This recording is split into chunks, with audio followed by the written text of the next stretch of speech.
Bienvenidos, mi nombre es Guillermo Jerez y hoy vamos a hablar sobre los sistemas de los derechos reales. Esta tarea consiste en explicar todos los sistemas en un video. Este video pertenece a la clase de Derecho Civil 2. Para comenzar con este tema tenemos la teoría general del patrimonio. Como primer punto tenemos en que en todas las economías existen dos sistemas, el cual está el goce privado y el cual le hace frente al sistema en el que el principio básico siempre será y estará constituido por la atribución a la colectividad organizada. Esto quiere decir que todos los puntos se le van a atribuir al Estado, o sea, el cómo se va a manejar, el cómo se va a vender y el cómo se va a distribuir. Esto de todos los recursos más importantes que hayan en una nación. Ahora, hay alguien que se llama Montes Penades, el cual dice que la mayoría ahora de sistemas económicos sociales descansan en una combinación entre estos dos sistemas, ya que hay una serie de bienes o recursos de carácter básico trascendental, los cuales por su importancia para la vida social están atribuidos a la colectividad organizada que es el Estado. Para entender un poquito más de estos dos sistemas, podemos leer los artículos del 467 al 460 del Código Civil de Guatemala. En el sistema económico guatemalteco siempre estarán atribuidos los bienes a una subordinación al interés general. Esto podemos profundizar más en el artículo 122 de la Constitución Política, ya que toda la riqueza del país está subordinada al interés colectivo y social. ¿Qué quiere decir esto? Esto quiere decir que nuestra Constitución reconoce un ámbito de libertad templada, limitada y condicionada, pero suficiente para ser operativo en el tráfico del poder de los ciudadanos sobre los bienes. Como segundo punto tenemos la definición del patrimonio. El patrimonio es el conjunto de derechos subjetivos, o sea, derechos reales y de obligaciones que están contenidos económicamente y son inherentes a las personas y constituyen una universalidad jurídica. Para entender un poquito qué significa la universalidad jurídica, hay que profundizar, ya que este es el conjunto de bienes y deudas que constituyen un todo indivisible. Según Civil Law, para referirse a los derechos de crédito, se suele utilizar también las expresiones como derechos personales, derechos obligacionales o derechos contractuales.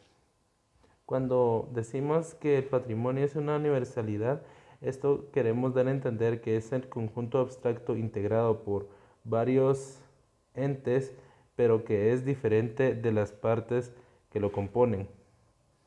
Para empezar a ver los elementos del patrimonio, nos tenemos que ir al Código Procesal Civil y Mercantil, para ser exactos, en el artículo 556, en su primer párrafo, el cual dice: todo inventario debe hacerse constar en acta notarial y deberá contener la relación ordenada y descriptiva de todos los bienes, derechos, acciones y obligaciones de una persona física o entidad jurídica, enumerados con el objeto de fijar su estado y valor en un momento determinado. Para entender la naturaleza del patrimonio, tenemos que tener entendido que ha pretendido explicar el patrimonio de acuerdo a dos corrientes, las cuales son la teoría clásica del patrimonio y la teoría del patrimonio de la afectación.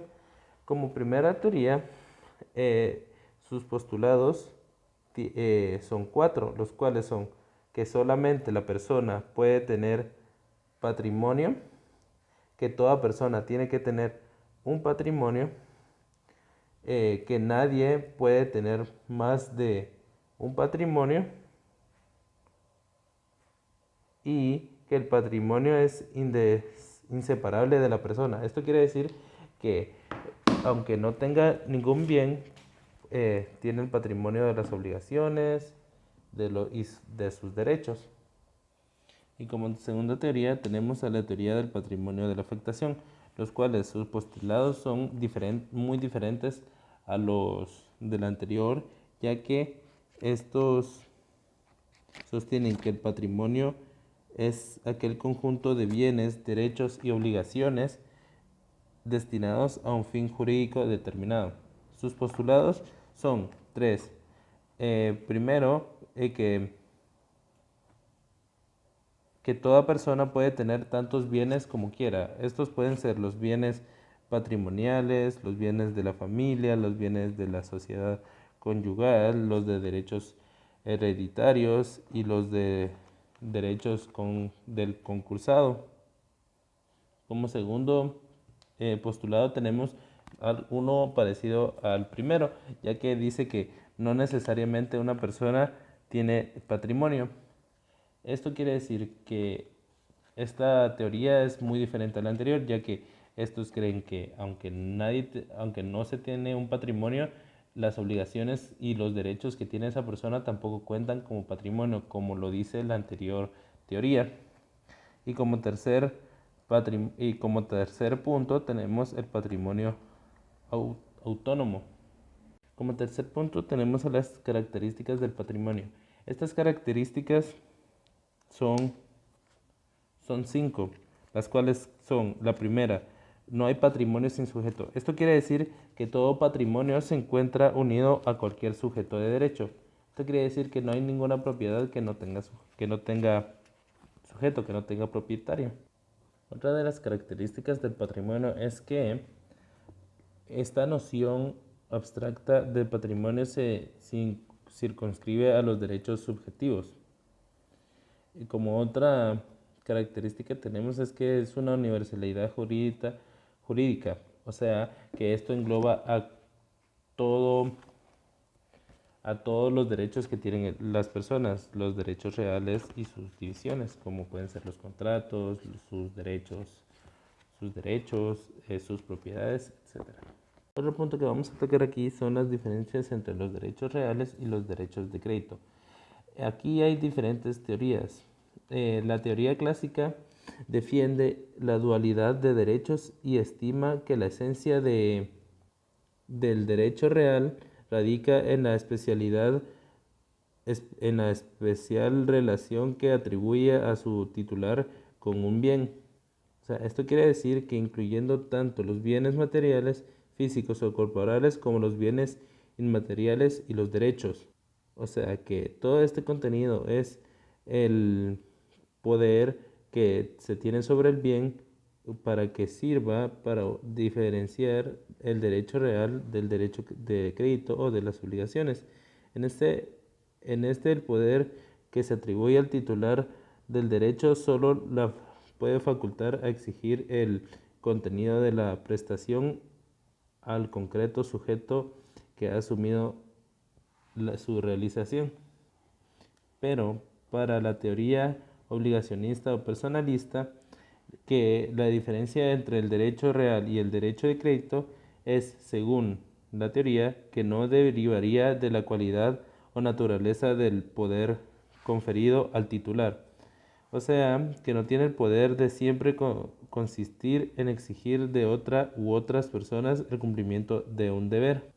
Desde este punto de vista, podemos decir que cabría la diferencia entre un derecho real y un derecho de crédito es cuando se produce en cuanto a la extensión del deber.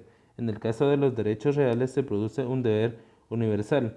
Por ello se dice que tiene eficacia erga omnes y que los derechos de crédito se encuentran su vía de realización a través de la conducta de personas especialmente sujetas a obligaciones a una determinada conducta, aun cuando en ciertos casos este comportamiento se ha consistido también en una mera abstención. Para terminar con este tema tenemos a la teoría moderna, la cual es una recomposición del derecho real que parte desde la constatación básica de un grado de insatisfacción de la doctrina, el cual se intenta perfilar el derecho real a través de las notas de inmediatividad y del carácter absoluto del poder.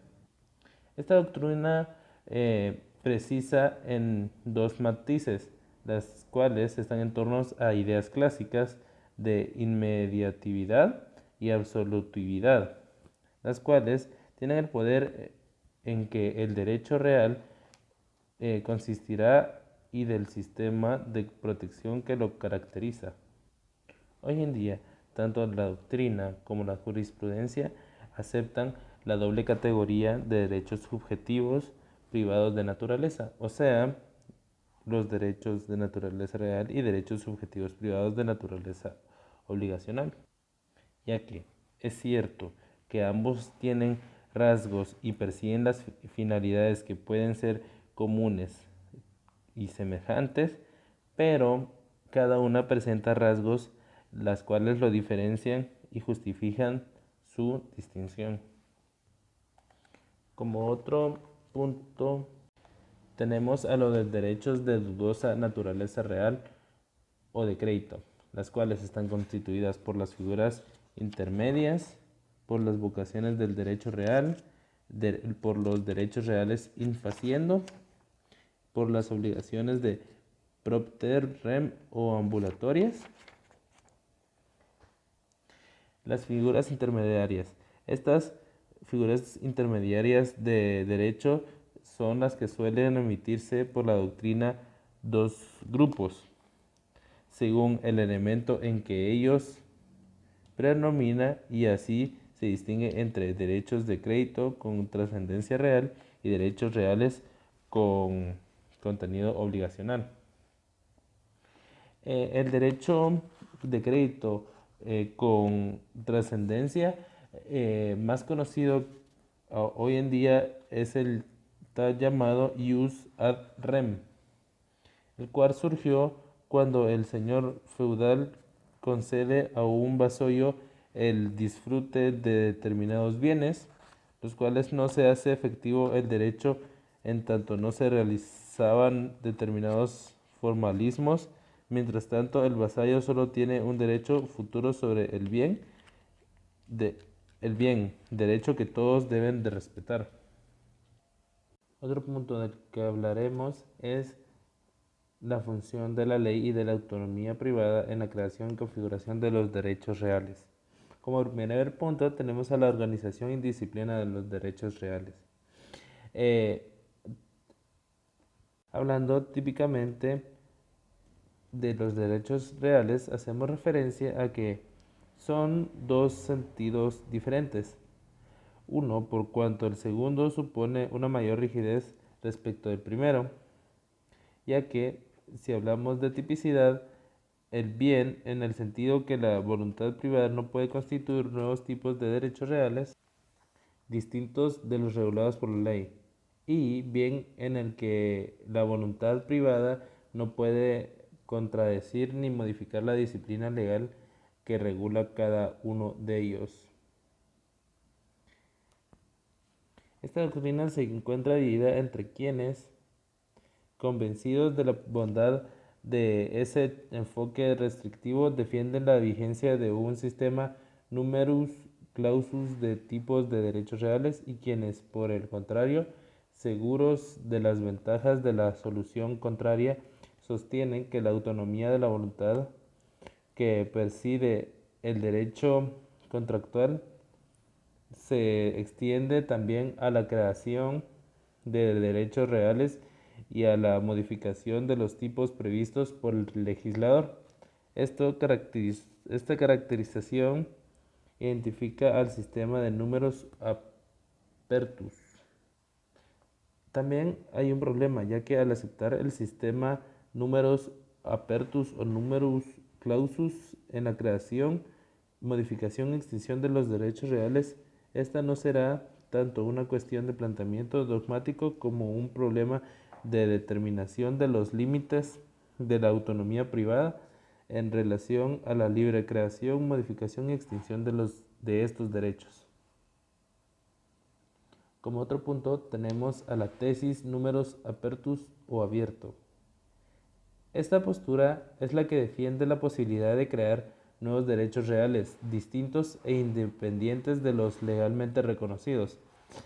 Es decir, que puede haber tantos derechos reales como se pueden crear por la voluntad de las partes, y esto en base a varios argumentos. El hecho de que la regulación positiva de los derechos reales que se contiene en el Código Civil no exista una norma semejante en el artículo 1517 no significa que el principio de autonomía de la voluntad no pueda operar en la creación de nuevos derechos reales. Por otra parte, se afirma que el artículo 1125 del Código Civil, numeral 2, al mencionar y cualquiera otros derechos reales, algunos autores lo interpretan en el sentido que, además de los derechos reales que expresamente se citan, pueden también inscribirse otros derechos siempre que cumplan con los requisitos que caracterizan los derechos reales. Esta lista sostiene que los derechos reales se encuentren en un código civil, es de carácter meramente enunciativo o abierto. Como tercer punto tenemos la tesis numerus clausus o cerrado. En otro sector de la doctrina nos plantea de que la necesidad de que un derecho que va a gozar de una eficiencia especial frente a terceros haya de ser creado o consagrado por la ley, de modo que de derecha real solo puede hablarse en sentido propio cuando la ley ha reconocido la figura y la ha dotado de eficacia que es la propia. Todos estos sistemas de los bienes, de los derechos reales, están contenidos en el Código Civil, para ser exactos, en el libro 2 del Código Civil, el cual es titulado de los bienes de la propiedad y demás derechos reales, que comprenden desde el artículo 442 hasta el 916. Cada artículo extiende más la definición de derechos reales. Otras de las leyes especiales que nos ayudan a describir los derechos reales son las que regulan las leyes especiales, tales como la Ley de Titulación Supletoria, el Decreto 4079, la Ley de Minería, Decreto 4897, la Ley del Registro de Información Catastral, Decreto 41-2005, la Ley de Fondo de Tierras, Decreto 24-99, la Ley de Derecho de Autor y Derechos Conexos, 33-98, la Ley de Propiedad Industrial, Decreto 57-2000, la Ley de Contrataciones del Estado, Decreto 57-92, la Ley de Rectificación de Mediciones de Áreas Físicas de Propiedades Inmuebles, Decreto 125-83,